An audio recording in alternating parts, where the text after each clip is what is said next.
Alright guys, got my project bike here.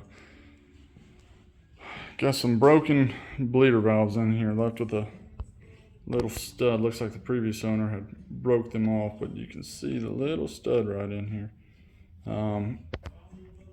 Ideally, the rest of the bleeder assembly's on top of here, and you wouldn't be watching this video. But I'll show you a little trick that has worked for me to get them out. You're gonna need a small flathead screwdriver and a hammer. Now, all you're gonna do, take that screwdriver, set it down on that stud, and you wanna just start tapping it with the hammer. And you're trying to get it to spin out of that hole counterclockwise.